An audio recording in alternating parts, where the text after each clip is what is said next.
Bonjour à tous, bienvenue sur BBI Boss Business Interview, le rendez-vous des acteurs économiques à impact positif dédié aux chefs d'entreprise. Aujourd'hui, j'ai le plaisir de recevoir Stéphane Kenninger, qui est le fondateur de Street Diffusion, fondée en 2011, une agence spécialisée dans le street marketing. Bonjour Stéphane. Bonjour. Alors aujourd'hui, votre mission est d'aider les marques à se démarquer grâce à des campagnes originales, grâce au street marketing. Avant tout, qu'est-ce que c'est ?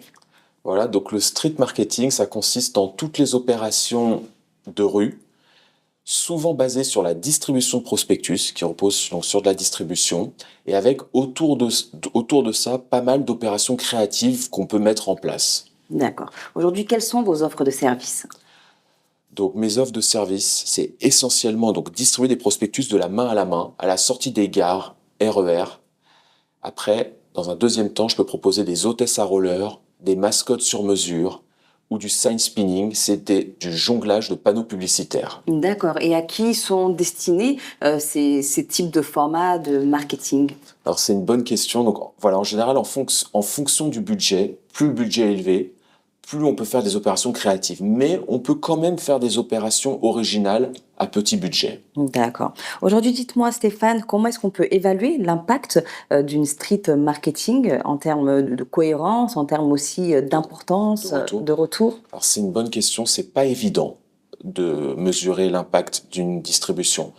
Par exemple, on peut le faire lorsqu'il y a un code barre, lorsqu'il y a quelque chose à scanner, lorsque les gens se rendent sur le site web. Là, on pourra mesurer, par exemple, le trafic sur un site internet. Ou alors, si l'objectif est de s'inscrire à une newsletter, on pourra mesurer l'impact. Par contre, lorsqu'on fait, par exemple, une publicité pour un restaurant, c'est pas toujours simple de mesurer les retours parce que les gens ne viendront pas forcément avec le prospectus au restaurant.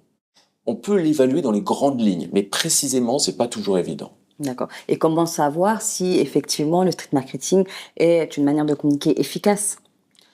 Donc, le street marketing est souvent efficace lors de l'inauguration ou la phase de démarrage du projet, lorsque par exemple le restaurant vient d'ouvrir ou que la salle de sport vient d'ouvrir et que les gens ne sont pas encore au courant dans la zone de chalandise de l'existence de ce point de vente ou de cette salle de sport ou de ce restaurant. Aujourd'hui, c'est vrai qu'il y a une montée fulgurante de l'intelligence artificielle, du digital en général. Comment est-ce que vous pouvez évaluer cette montée en compétences par rapport à ce que vous proposez à vos clients ?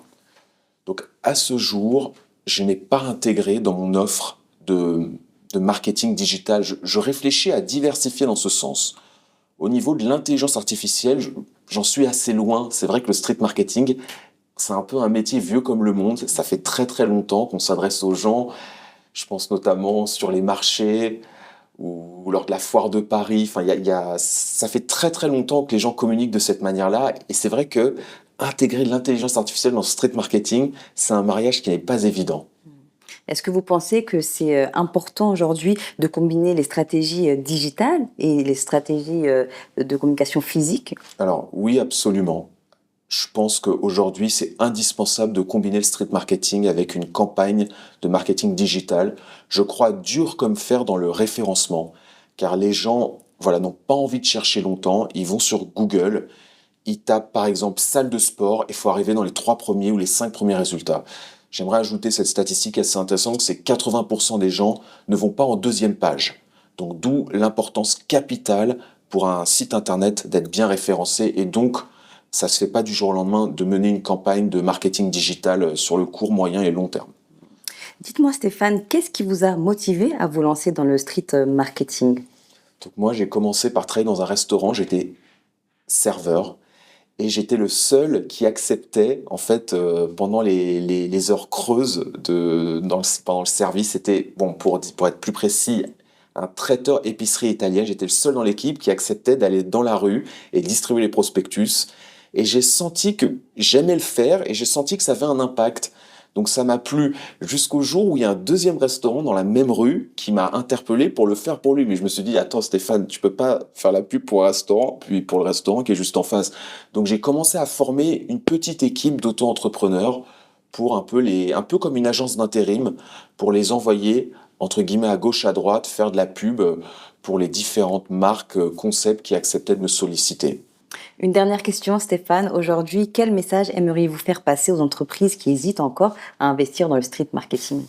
Quel message faire passer? Non, que ça peut être une piste intéressante lors du démarrage d'une activité, de communiquer, mais de bien réfléchir à qui on communique, de bien identifier sa cible et en premier lieu de travailler son offre, son concept au maximum avant de commencer la communication. Merci Stéphane. Je rappelle que vous êtes le fondateur de Street Diffusion et que votre passion pour ce domaine se traduit par des campagnes créatives et engageantes. Merci à vous d'avoir regardé cette interview jusqu'à la fin et je vous dis à très vite pour une nouvelle émission de BBI.